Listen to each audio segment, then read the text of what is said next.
So, Tomi Lahren, who was ousted from the Blaze after she went on The View and talked about why pro-life people were basically stupid, and now she is on Sean Hannity's show where she gives her final thoughts, which I think is an apt description of her segment, Final Thoughts. So I think so she, in any case, Tomi, I think Tomi's a nice person. I've met Tomi. I think that, you know, maybe she's trying, but this is not good. Okay, so Tomi was giving her response to Joe Kennedy's response to the State of the Union address, and here is what she came up with. If you haven't yet had the displeasure of watching that little response to President Trump's State of the Union, I suggest you take some Pepto-Bismol or some Midol or whatever you need to do to get through it, because it was pathetic and it was embarrassing. Oh my God. Okay, so she's going after him. She calls him a limp bleep. And then she also said something about how he was a ginger or something. I mean, this idea that Tomi Lahren is some sort of thought leader for conservatives should be humiliating to conservatives.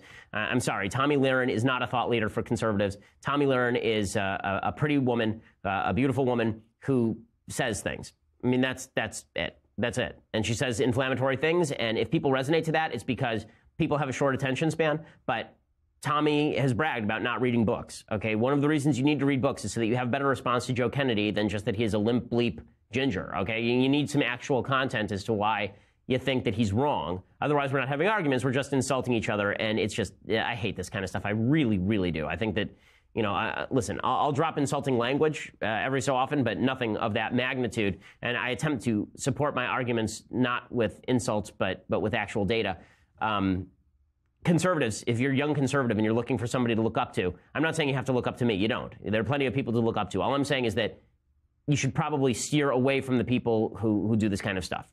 Just read a book. It's not worth it. This is good. Ben, my girlfriend is a big Milo fan who hates you. How do I fix her?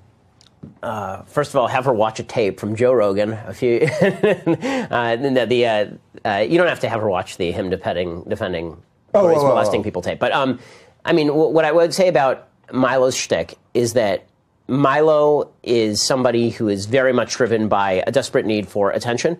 I've been making very clear for years that I think that this leads him down some pretty dark roads into associations with some people who I think are very bad for conservatism. I don't think he has a thoroughgoing worldview other than just to be a troll and gain attention.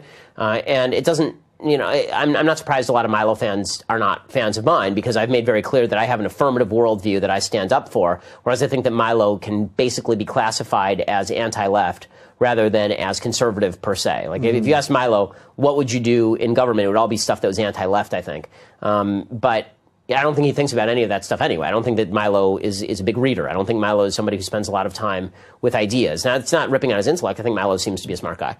But again, he embraced some really terrible, awful people who did some pretty terrible, awful things in the last few years to make his name. And that's something that I have a deep and abiding disgust with. Yeah, so I'll throw in a bonus one from me here on that, because I wanted to get to this anyway.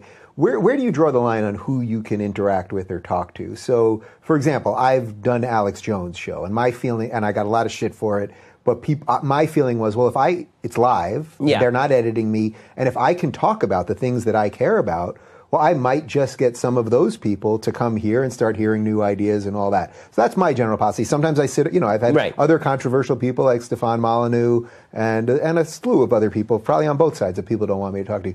Do you have a general rule for who you can so I mean, the truth is, on my podcast, I don't do guests. Yeah. So it's me monologuing for 45 minutes, take it or leave it. It's, as far as guesting on other people's programs, my general tendency is that if I feel like the conversation is going to be productive and it's not me elevating somebody who I believe to be morally deficient in a serious way, that's the latter one. And that's the hard. That's the hard one, because there are people who you wouldn't have on because you'd feel like you're elevating them to a certain point.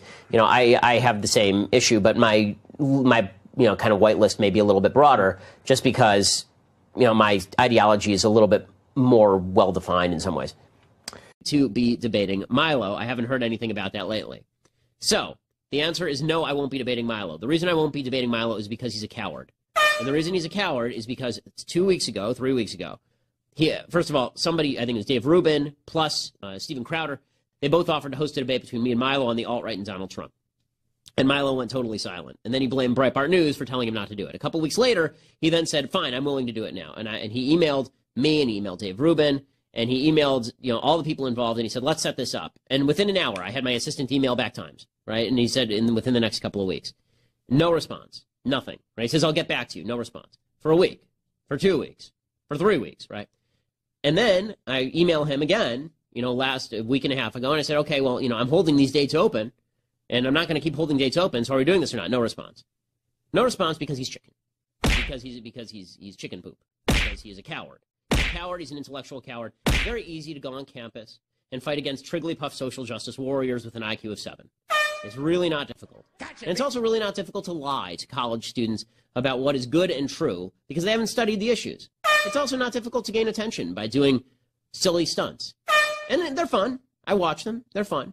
But when you do those things and you then spoon feed on top of it alt-right white nationalism and pander to some of the worst people on earth and encourage college students to do the same, it's really terrible. I don't have to reiterate my criticisms of Milo here. Suffice it to say, he's intellectually shallow. The offer's off the table. I don't waste my time holding dates open for my intellectual inferiors who are too cowardly to debate me, to initiate conversations, then blame me for backing out of the debate that they back out of because they have no stones. No, I'm gonna,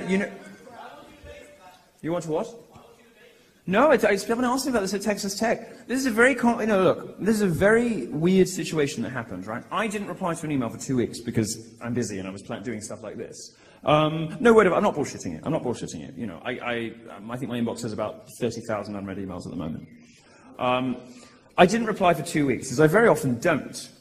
And then I hear that Ben has published a video saying I'm a chicken and I won't debate him, which I never said.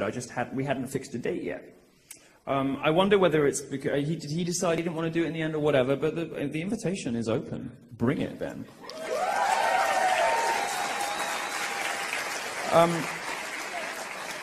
An end to pointless. Well, maybe I'll bring Ben and Dave Rubin, and maybe we'll see. We'll see.